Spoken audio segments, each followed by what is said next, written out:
Bismillahirrahmanirrahim. Assalamualaikum warahmatullahi wabarakatuh. Bismillahirrahmanirrahim. Wa bi nasrillah la haula wala quwwata illa billah. Asyhadu an la ilaha illallah wa asyhadu anna Muhammadan abduhu wa rasuluh. Allahumma shalli wa sallim ala sayyidina Muhammadin wa ala alihi wa sahbihi ajma'in. Rabbi ishrah li sadri wa yassir li amri wa hlul 'uqdatam min lisani yafqahu qawli. Qala Allah ta'ala fi kitabil karim wa asdaqul qailin a'udzu billahi samil 'alim minasyaitonir rajim. Bismillahirrahmanirrahim. Ya ayyuhalladzina amanu taqullaha haqqa tuqatih wa la tamutunna illa wa antum muslimun. Shadaqallahul 'azim. Wassalamu Rasulul Karim wa nahnu ala dzalika minasyahidin. Alhamdulillahirabbil alamin. Hadirin Bapak Ibu jemaah yang dimuliakan Allah Subhanahu wa taala, alhamdulillah pagi hari ini kita ditakdir oleh Allah Subhanahu wa taala dengan takdir yang baik. Masih ada iman Islam dalam hati kita, kita masih mampu menunaikan kewajiban melaksanakan puasa pagi hari ini, juga masih mampu untuk ruku dan sujud, masih mampu untuk bersilaturahim dengan Allah Subhanahu wa taala. Ini adalah nikmat yang terbesar, karena nikmat ini akan menjadi status kita nanti di akhirat. Nikmat ini yang menjadi persembahan kita, akan dibanggakan di hadapan Allah Subhanahu wa taala. Ini menjadi bekal kita yang abadi. Wa tazawwadu fa inna khairaz zadi taqwa. Berbekalah kalian, karena sebaik bekal itu adalah takwa, rasa takut tunduk kita kepada Allah.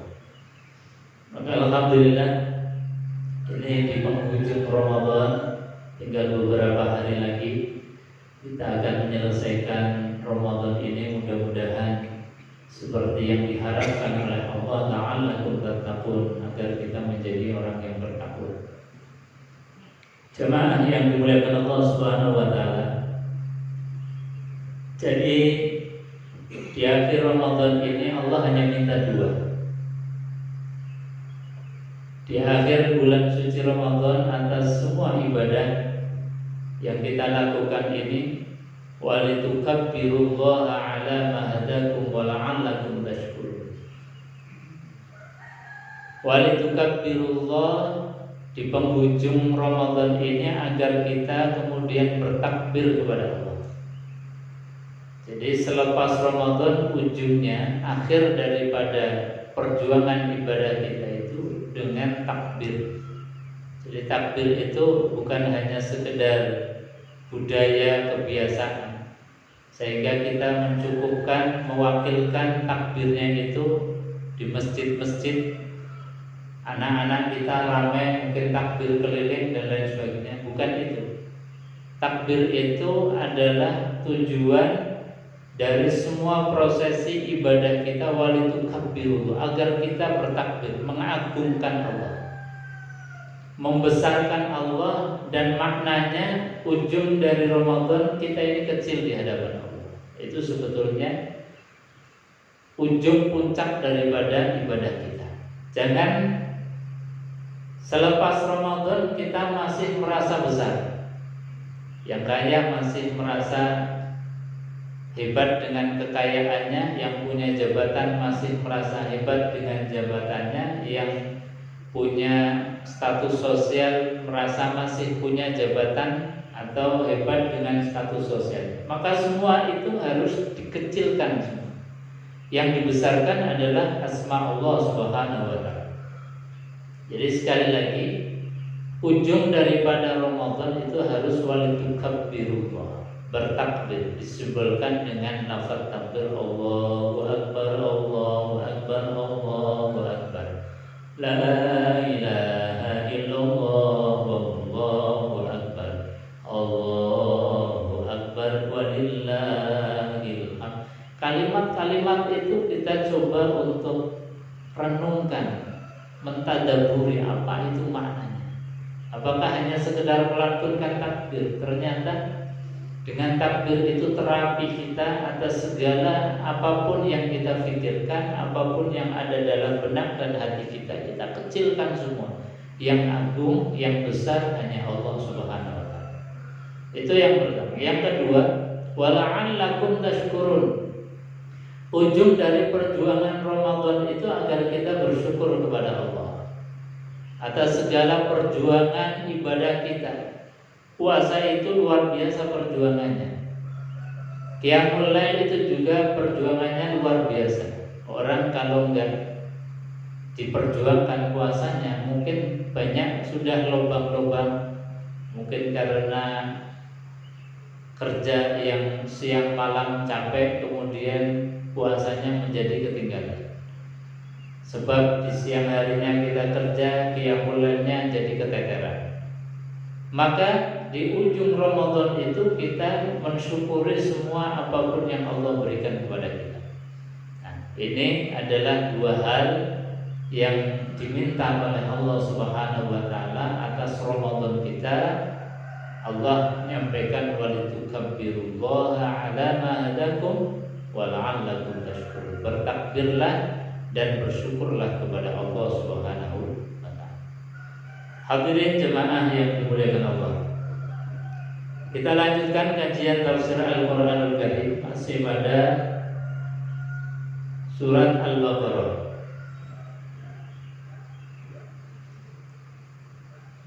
Masih ada munasabah atau kaitan sambungan dari ayat-ayat sebelumnya.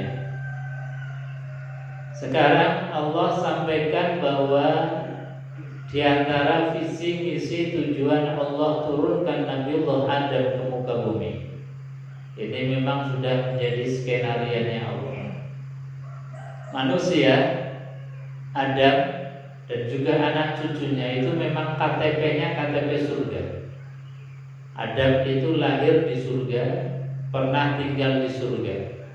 Tetapi karena memang punya visi misinya Allah bahwa manusia ini diturunkan ke muka bumi ini sebagai khalifatullah fil ardh, sebagai wakilnya Allah untuk memakmurkan bumi. Maka kemudian diskenariokan bahwa Adam itu kemudian melakukan satu kesalahan pembangkangan terhadap apa yang menjadi larangan Allah Subhanahu wa taala. Disampaikan wa idz qala rabbuka lil malaikah inni ja'ilun fil ardi khalifah. Wa idz qala rabbuk, dan ketika Tuhanmu itu berkata lil malaikati, kepada malaikat. Jadi yang diajak diskusi dialog itu malaikat.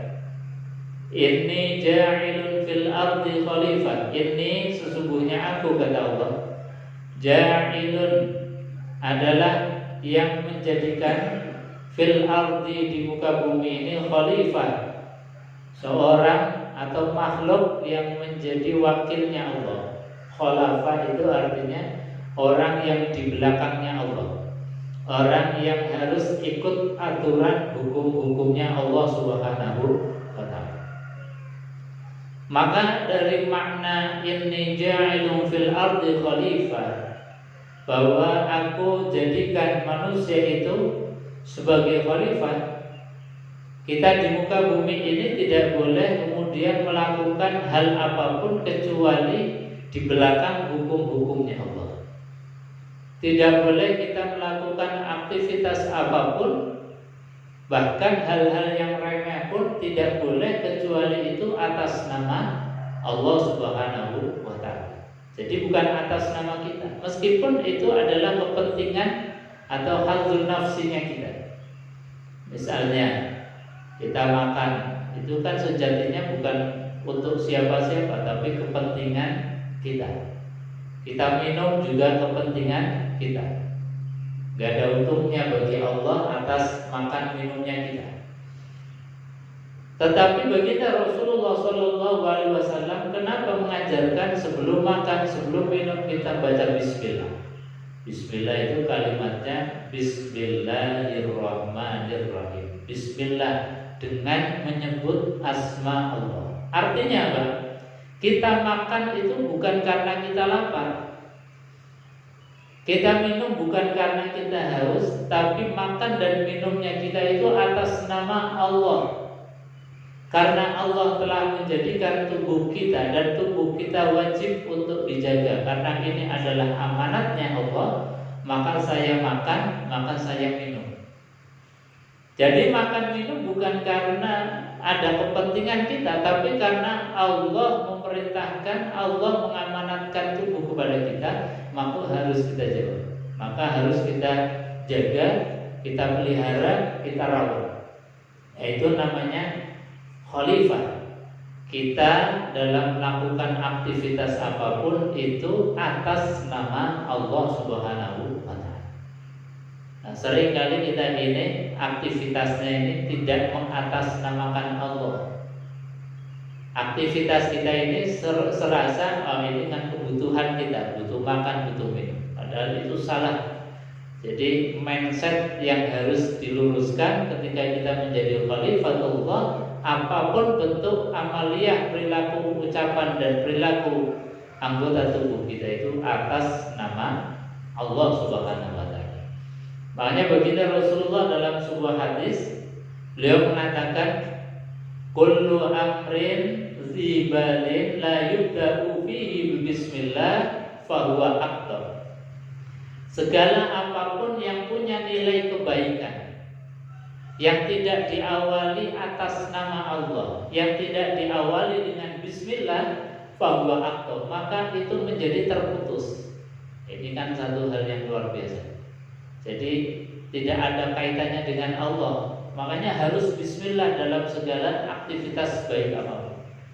Dalam hadis yang lain, kullu amrin zibalin la yubda'u fihi bismillah fahuwa ajzam. Segala aktivitas kebaikan yang tidak diawali dengan atas nama Allah, dengan mengucapkan bismillah, maka ajzam. Ajzam itu artinya kurang sempurna. Bagaikan kalau ada hewan itu buluan atau banyak penyakitnya, jadi nggak bisa digunakan untuk kurban. Kalaupun disembelih dimakan itu banyak daging yang kemudian terbuang. Itu namanya azam. Jadi aktivitas kebaikan yang tidak diawali dengan bismillah akan menjadi sia-sia belaka. Karena apa? Tidak mengatasnamakan Allah, tidak digantungkan, tidak disambungkan dengan Allah Subhanahu wa ta'ala. Ini namanya khalifah. Maka Allah sampaikan ketika ingin menciptakan manusia sebagai khalifah, inni ja'ilun fil ardi khalifah. Sesungguhnya aku akan menjadikan manusia menjadi khalifah.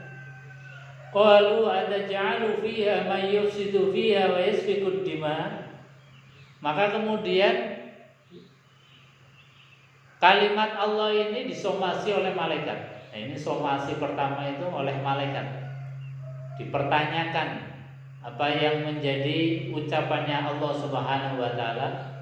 Dan ini menjadi pertanyaan kemarin, bahwasanya apakah malaikat itu sejatinya sudah tahu tentang karakteristik sifat-sifat manusia sehingga bisa mensomasi, ataukah dulu sebelum manusia ini ada sudah ada manusia sebelum Adam sehingga malaikat jadi tahu sifat-sifat karakter dari manusia yang akan menjadi khalifah. Nah, ini dalam kajian tafsir ada beberapa pemahaman penjelasan. Ada yang mengatakan bahwa sebelum Adam itu sudah ada koloni manusia, sehingga malaikat itu tahu bahwa ketika Allah akan menurunkan manusia sebagai khalifatullah, kemudian ditanyakan, ataj'alu fiha may yufsidu fiha wa yasfiku dima. Apakah engkau akan menjadikan manusia itu menjadi khalifah, yang manusia itu punya sifat yufsidu fiha wa yasfiku dima, yang punya sifat safkud dima. Safkud dima itu adalah senang menumpahkan darah. Nah, ini yang dipertanyakan oleh malaikat. Maka di antara penjelasannya adalah bukan dulu pernah ada koloni manusia sebelum Adam, tetapi Allah pernah memberikan satu penjelasan bahwasanya sifat-sifat karakter dasar manusia itu satu, fa'alhamaha fujuraha wa taqwaha. Allah berikan ilham, modal besar kepada manusia itu dua sifat. Satu, fujuraha, yang kedua wa taqwaha. Fujur itu adalah sifat jelek. Nah, ini yang dipahami oleh malaikat, bahwasanya ketika Allah memberikan modal kepada manusia sifat fujur, pasti manusia ini di antara sifat fujur itu adalah safkud dima, senang pertentangan, senang tukaran, senang peperangan. Yang peperangan itu pasti akan menumpahkan darah. Nah, ini dipahami oleh malaikat, sehingga tadi malaikat mensomasi Allah. Qalu ataj'alu fiha may yufsidu fiha wa yasfiku dima. Wahai Allah, kenapa Engkau jadikan manusia itu sebagai khalifah? Karena karakter dasar manusia itu adalah safkud dima, suka menumpahkan darah. Kenapa? Malaikat tahu karena tadi Allah berikan modal kepada manusia dua sifat ini. Fujuroha wa taqwaha. Sifat fujur, sifat jelek, wa taqwaha, dan sifat baik. Ini nggak akan bisa lepas dari manusia, siapapun. Apakah dia itu seorang alim, ulama, kiai, ustadz, semua punya sifat ini. Bahkan Nabi pun punya sifat ini. Cuman Nabi itu dikontrol dengan sifat maksum, sehingga apa? Sifat fujurnya itu nggak keluar. Tapi semua manusia punya sifat ini. Dan dunia bisa kemudian menjadi dinamis, bisa maju seperti sekarang ini ya karena ada sifat fujur ini. Cuman sifat fujur ini jangan dibiarkan, harus dimanage.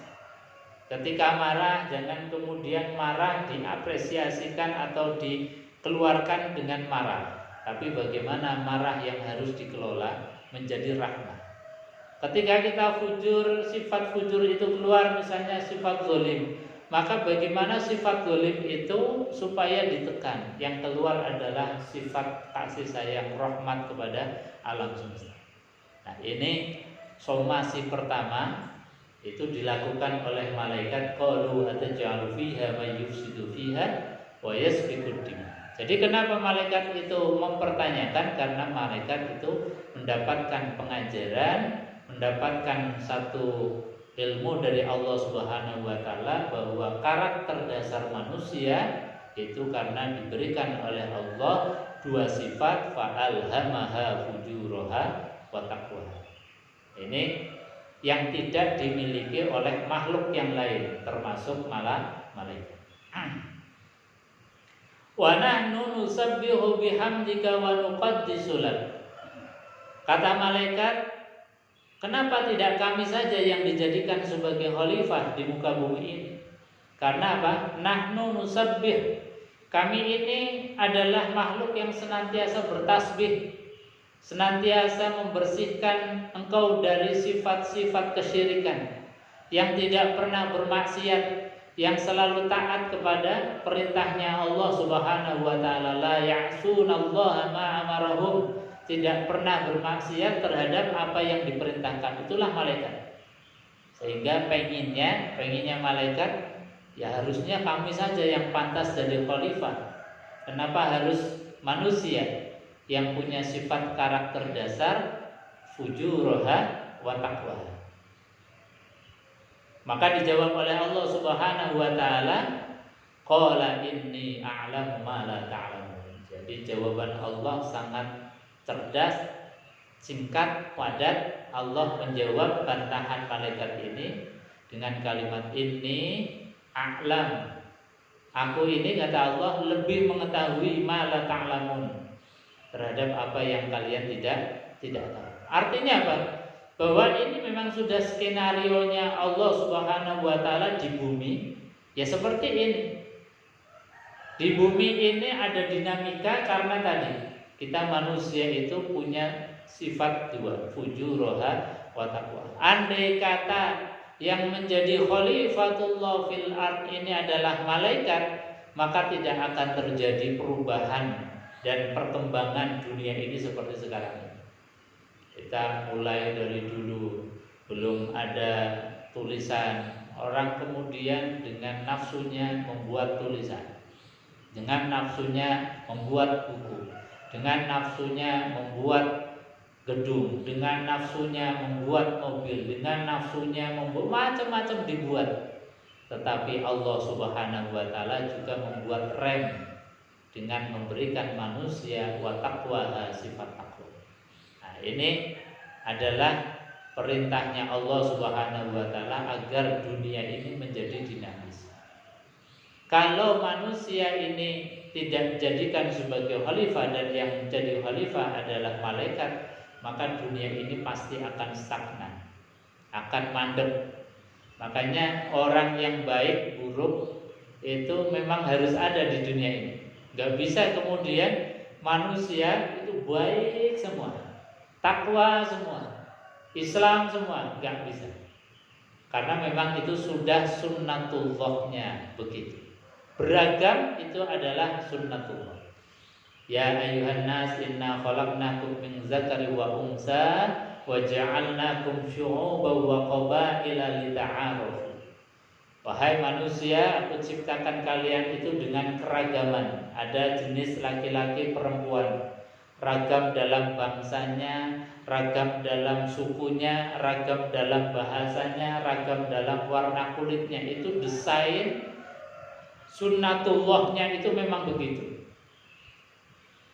Meskipun Allah mampu menciptakan manusia itu seragam, kulit putih semua, ganteng semua, taat semua, muslim semua, iman semua, gampang bagi Allah. Tetapi itu yang tidak dikehendaki oleh Allah. Allah ingin beragam karena tujuannya apa? Kata Allah, agar kita ini fastabiqul khairat ilallahi marji'ukum jami'an, agar kita ini berlomba-lomba dalam kebaikan.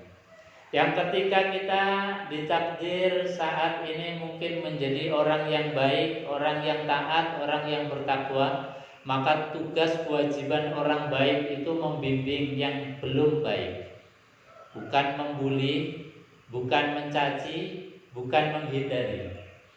Kadang kita merasa orang baik kemudian menghindari, membentengi diri, membatasi diri dari orang-orang yang masih belum baik. Nah, ini berarti kita belum menjadi khalifatullah fil ard.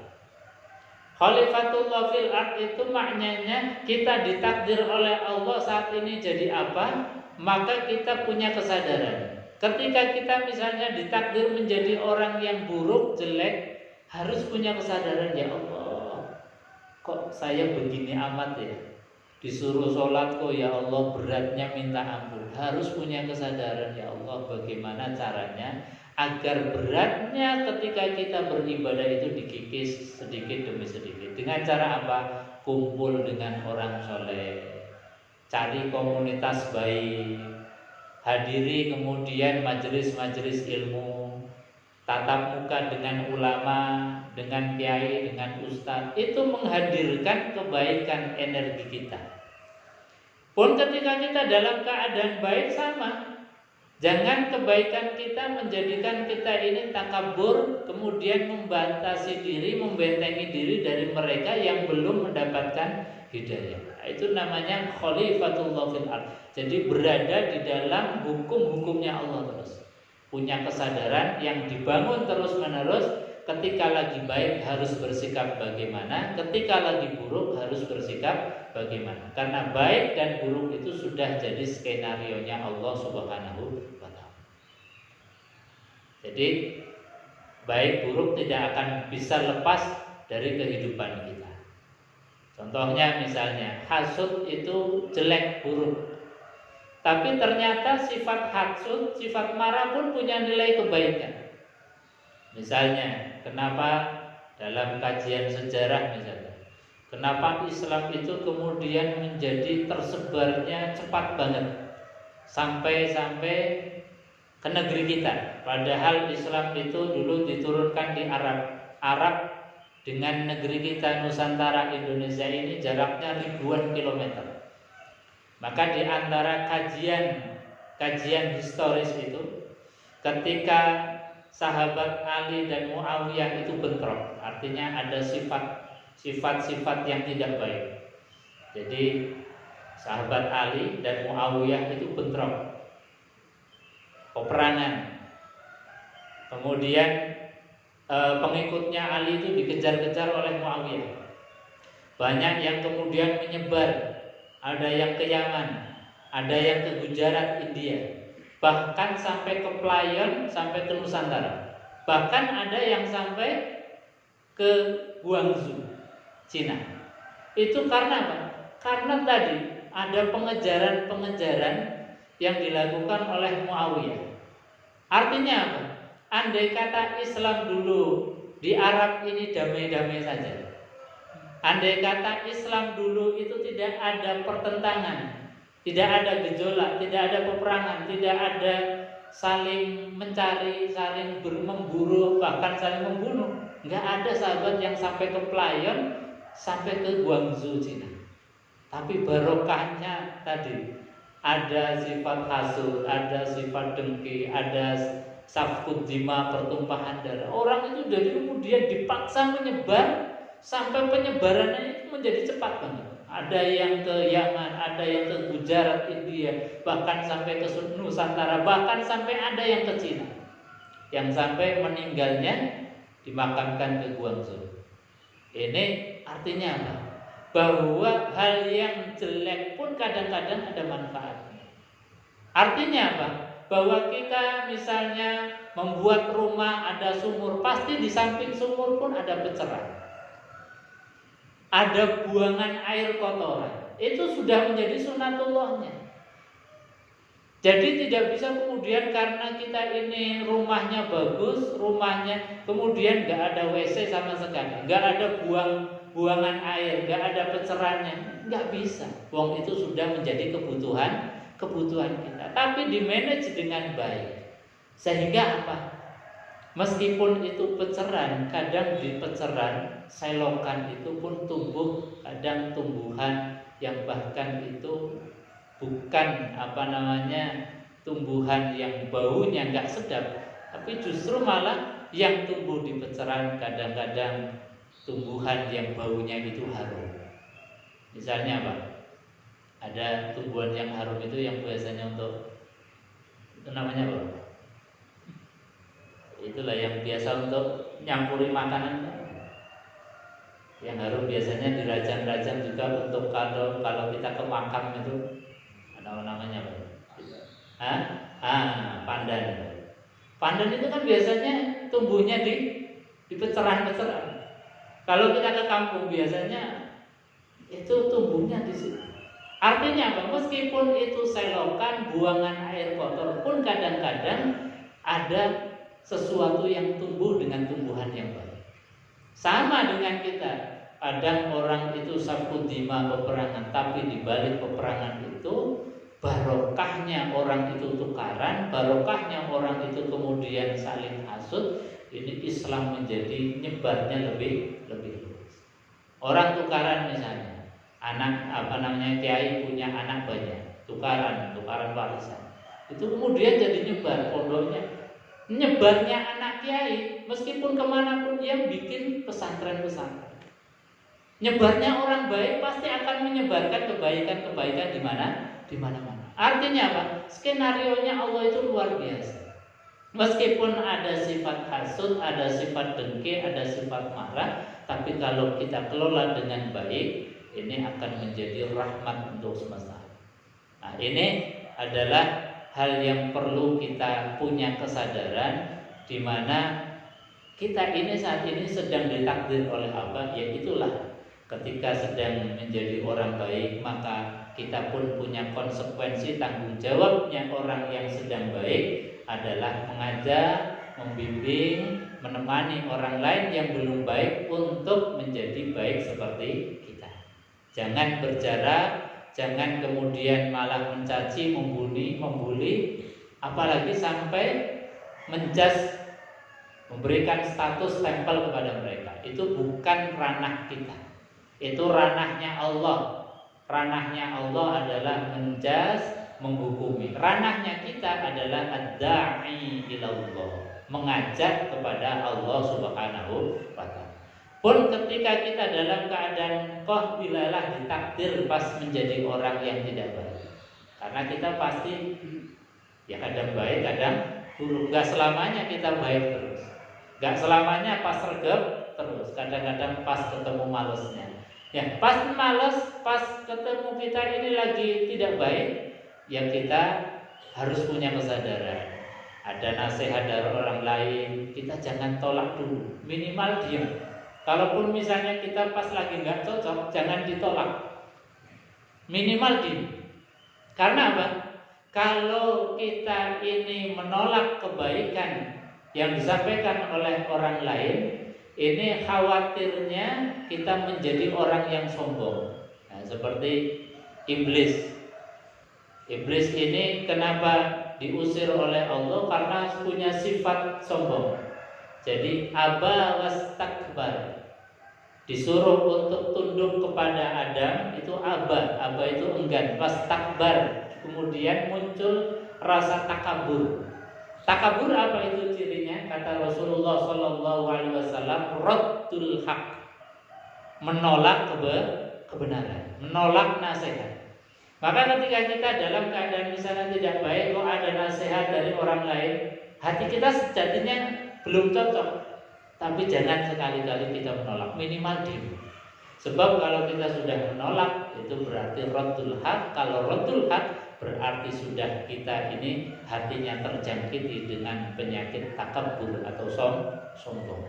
Dan itu yang menjadi musuhnya surga. Karena apa? Kata Rasulullah SAW, la yadkhulul jannah man kana misqala dzarratin min kibr. Tidak akan dimasukkan ke dalam surga orang yang hatinya punya penyakit namanya sombong. Meskipun hanya misqala dzarrah, sebesar biji sawi.